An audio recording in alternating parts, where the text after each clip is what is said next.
My name is Vicky Boucher and welcome to A Wealthy Life. This is part of a series of videos that I recorded out in South Africa. And I explained in the first one why South Africa, this opportunity to get back to and connect with what matters to me, nature, life itself, family, purpose, even how we live. And what I wanted to do in this episode is to differentiate between rich and wealthy. What does it mean to have a wealthy life? And I think particularly making this episode from here where the contrasts are so stark, I hope will help you in determining what it means to be wealthy in your life.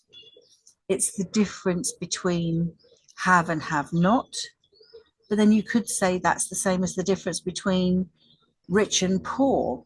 What I want to do is show you the difference between rich and wealthy. And quite frankly, while I've set this in South Africa, I could easily have set it in Indonesia or Cuba, as I mentioned before. So let's just sort of unpack. And this is very much my definition of rich, obviously. And you'll need to formulate your own opinions about this. But I hope in sharing my insights, what you're going to find is something that you can latch onto, or even something you can disagree with, and from that build your definition. And with that definition, very definitely share that with your family. I remember so clearly having a conversation with a couple of clients, and I asked them in turn to write down, without speaking out loud, what rich meant to them, what wealthy meant to them, and then to read them back. And one said their definition of rich, and their definition of rich was completely opposite to the other person's definition of rich. And then when they read out their definitions of wealthy, the rich definition was the same as the partner's wealthy. The wealthy's definition was the same as the partner's rich. And then they could be speaking to one another. They could be, because this is all about setting goals and creating the life you want. If I'm having this conversation with my husband and we're using a word, but for us it has two completely different meanings, then we reach an agreement and then we set off and we're pulling in opposite directions. So hopefully you can see how important this is. And I use the term wealthy life because of my beliefs, and you may want to pick another term, which is also fine. So let's look at this. For me, and I always remember this saying, rich is the sum of your bank account, wealth is the sum of your life. So rich is like money without the soul or the purpose. It's just the notes, the coins. There's nothing to it. It is merely a numerical value. It is accumulation. And through that, validation for some, and through that, demonstration of the numbers. And that is what matters, not the quality of the life. The quality of the life might appear, but it appears as a sum of the numbers of the money. It's not the quality of the life first, and actually the numbers that get you to that quality of life are irrelevant, because what I might need to make my life wealthy, what you might need to make your life wealthy, what someone in one country might need and someone in another country might need, the numbers will be different. But what we could see is a commonality in what the numbers bring for us. Bringing a sense of purpose, or maybe stress-free, or maybe joy, maybe connectivity. And that for me is what wealth does. Wealth is beyond the money. The money is the foundation, because without it, a wealthy life becomes more challenging. But if you don't establish your purpose for pursuing the money, for making the money in the first place, then the money is soulless. So with rich, being rich, it's not the joy, it's not the love, it's not the purpose, they're not the connection. It is purely about the numbers. And so, for example, you'll hear people say to you, particularly in the property world, how many houses have you got? Because they're impressed by the number of houses you own. I would be a multimillionaire for every pound that I've been given that somebody asked me that question. It is literally the first thing that people ask you.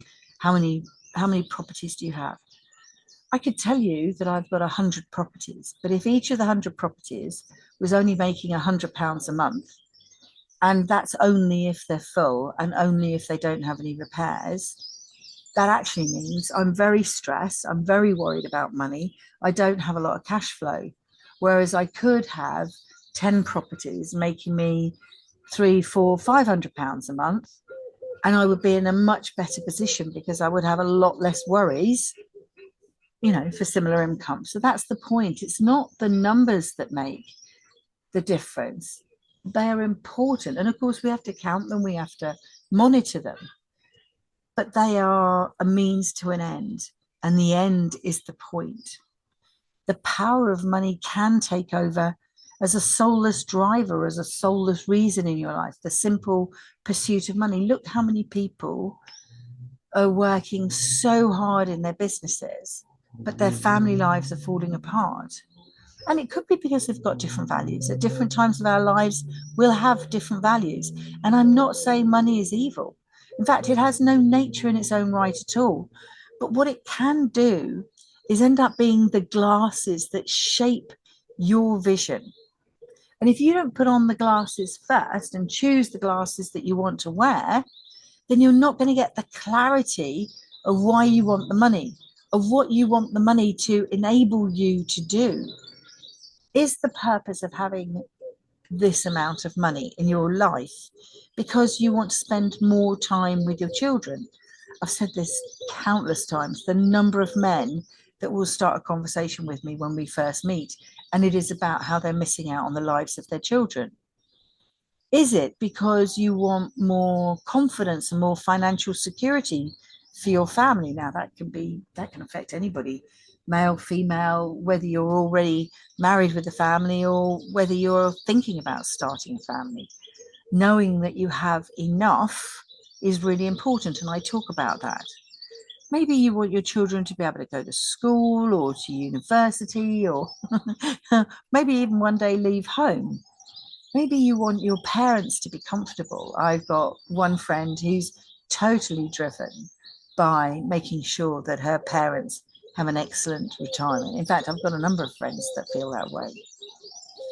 So understanding this broad reason for why you want to attract and make and create and manage more money in your life, they're often external to you. They're often about your children, your parents, etc. But these are the starting points for your conceptualization and understanding of what a wealthy life might become for you.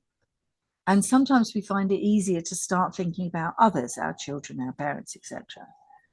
But I think what you've also got to do in a wealthy life is very much take it to the internal point. What do you want? How do you want to live? How do you want to feel about the life that you are living? Do you currently feel like you have too much stress in your life? So therefore, would a wealthy life be a life that had less stress in it? Do you feel uncomfortable every month, not knowing how much money you've got, whether you've got enough, whether you can cover the bills? So therefore, you want that confidence and security.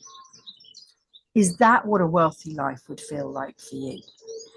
The more you attune into these feelings, you can think about them. You can break out of the cycle that you're in, because the cycle that you're in is a stressful cycle. It is an uncertain cycle. It is a cycle that leaves you with a lack of financial confidence.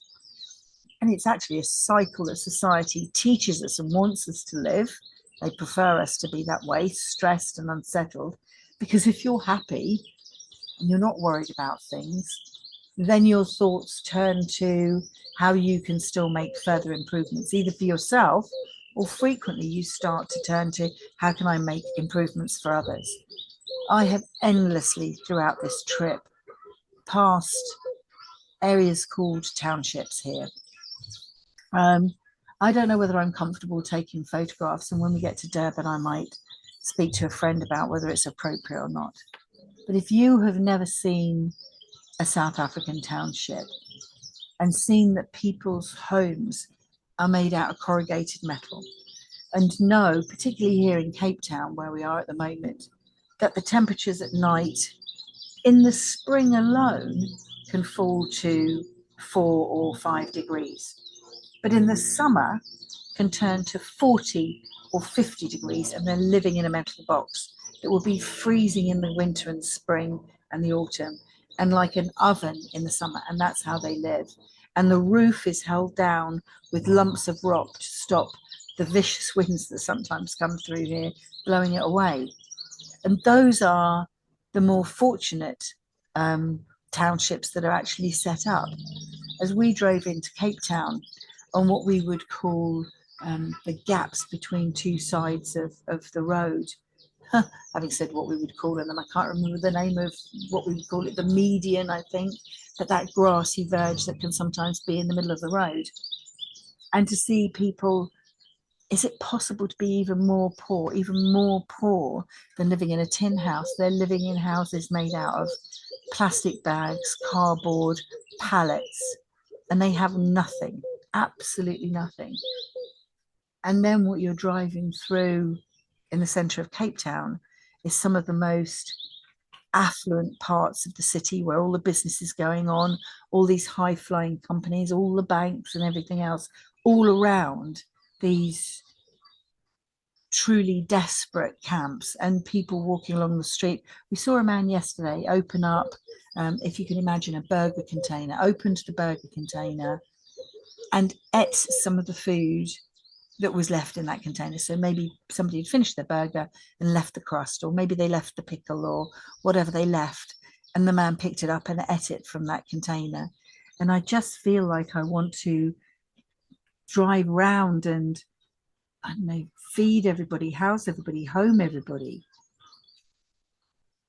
But we can't. And what I'm playing through in my mind of an evening is, we're all property people. Why can't I get us all together and we could build the formal toilet blocks and the water blocks that some of the more formal in settlements need? My world is full of money, and I see money as a tool, and I see it as a tool to achieve things that I want to set out to achieve. But there are many people that see it as an end in itself. And that can be quite a shock. That can be quite a shock. So how do you want to spend your time on this planet? What marks or impressions or legacy do you want to leave? How do you want to live your life now? And what life do you want to create for yourself moving forward? Do you want to be rich? And there'll be a point in your life where probably actually counting the money and being in the rich zone, working towards being rich, is actually more important to you than being wealthy. And I don't know if it comes with age, but I certainly think it comes with a certain experience. And I've talked about those as being mortality moments in the past. When you have a mortality moment, that shock that reminds you that you are not immortal, as much as when we're young we like to think about it. It could be a near miss in a car accident, or not looking both ways when you step off a pavement, or it could be you or a family member having some sort of health crisis. When you have that mortality moment and you go, whoa, okay, maybe this could all come to an end. Maybe I want to look at, okay, what I've got now going forward, how do I want to make the best of it? Maybe that's the point at which you switch into thinking, how do I want my wealthy life to be? I could be cruel and say that, do you want to live a shallower life? Are you living a shallower life, one that's just focused on the money and how much you can make, how much you can spend, how much you can buy? Or do you want a more soulful life where, yes, you can still make the money, you can still buy things, you can still have things, but they have a greater purpose for you. It is not, and I think I've done a podcast on this, that mindless consumerism that you're just buying things because, well, you've got so much money now that you're just spending it everywhere. Or actually worse, you're making money, you're not aware of how much you've got, and you're just spending it. So actually you end up with a sum total of nothing, but you feel rich because your house is full of stuff. There's no specific price tag on a wealthy life. It will depend on exactly what your life is like, what you want in life. For example, in Cuba, when we drove through there, nobody seemed to have any windows, but everybody had a TV. That's what hit the spot for them. In South Africa, it's brutal without the government support. And in the UK, we have so much support. I'm not sure if we're grateful enough. Are we actually grateful for what we have? Are we grateful in a way that it makes us happy? So my name's Vicky Wushay. This is a podcast for a wealthy life as part of the series that I've recorded in South Africa. I hope that I've been able to put a little bit more whoosh into your life to remind you to consider how fortunate you are to live the way that you do, and to think about what would living a better, a more wealthy life look like and feel like to you, so that you can pick up on that. You can have that communication with your partner, with your family, even within your business team if you want.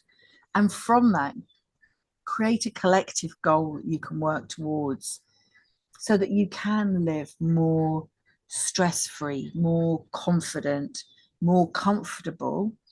And once you reach that point, where would you go to next? What legacy might you leave? What impression might you leave on the planet as you move forward down your journey, knowing that you don't have to worry about the ordinary things because you've taken care of those, and you can focus on enjoying the journey, but with a clear idea of what your destination is like and how you want to arrive there.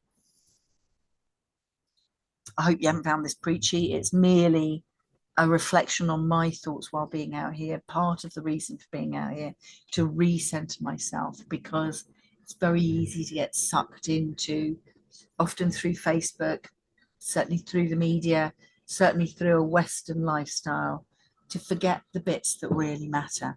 Family, how you live, where you live, the feelings that you have on a daily basis. Is it a struggle?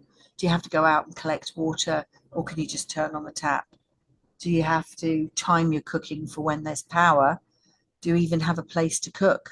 Or are you eating out of somebody else's thrown away burger container? Thank you very much for listening.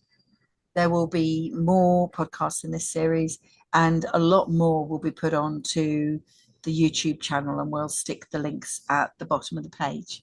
Thank you for listening, and speak to you again soon.